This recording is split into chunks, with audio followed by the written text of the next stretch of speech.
ស្ដីអ្នកទាំងអស់គ្នាស្វាគមន៍មកកាន់កម្មវិធីសាស្ត្រ Chinese Language Point របស់សាលាអាមេរិក Stanford ចានាងខ្ញុំមីនជីននៅក្នុងមេរៀនថ្ងៃនេះគឺខ្ញុំបានដកស្រង់ចាវិជ្ជករចេញពី HSK កម្រិតទី5តែម្ដងដែលបើសិនជាភាសាអង់គ្លេសគេហៅថា complex sentence ប៉ុន្តែបើសិនជាភាសាចិនគេហៅថា选择复句អូខេចឹងខ្ញុំបានដកស្រង់ចេញ complex sentence ពីរប្រភេទដែលទីមួយគេហៅថា语气不如ដែល语气និង不如នេះគឺ表示在比较以后舍弃一个អូខេនៅពេលដែលសកម្មភាពពីរចាប្រៀបធៀបគ្នាហើយបោះបង់ចោលចឹងបោះបង់ចោលនៅកន្លែងនេះអូខេដោយសារតែពាក្យថា语气បកប្រែថា instead of ចឹង instead of 不如 not as good as ចាមិនល្អដូចឧទាហរណ៍ណា与其靠别人不如靠自己 instead of ទៅពឹងពាក់អ្នកដទៃចាមិនល្អដូចយើងពឹងពាក់ខ្លួនឯងអូខេពាក្យថាខោនេះគឺបានចេញពីពាក្យថា e ខោទៅពឹងផ្អែកអូខេតទៀត与其待在家里不如去外边走走 instead of ចា待在家里សងំនៅតែនៅក្នុងផ្ទះ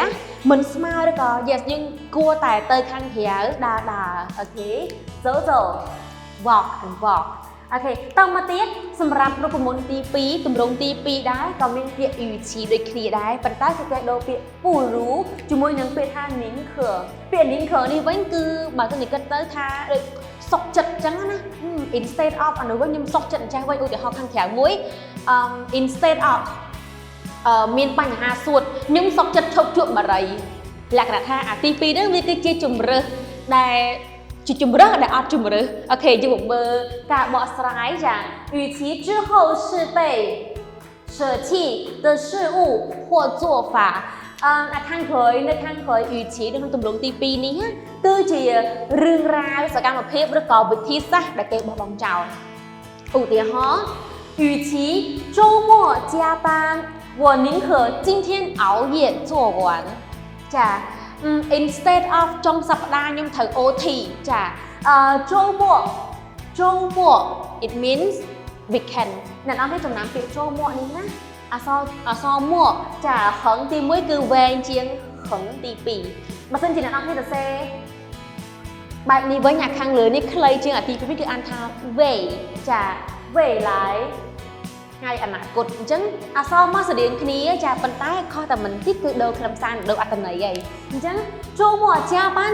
នេះមានថែមម៉ោងចាថែមថ្នាក់ថែមម៉ោងប៉ុន្តែមិនមែនថ្នាក់រៀនទេចា与其周末加班 instead of OT ចុងសប្តាហ៍我宁可 OK 今天熬夜做完ខ្ញុំសុខចិត្តថ្ងៃនេះ熬夜គឺស្មើនឹងពាក្យថាដាច់យប់ចា stay late at night熬夜អូខេ熬夜做完ខ្ញុំសុខចិត្ត stay late at night ហើយធ្វើឲ្យចប់អូខេតែប៉ុន្តែបើសិនជាយើងប្រើប្រាស់នៅក្នុងពេលប្រចាំថ្ងៃ与其គឺយើងកម្រ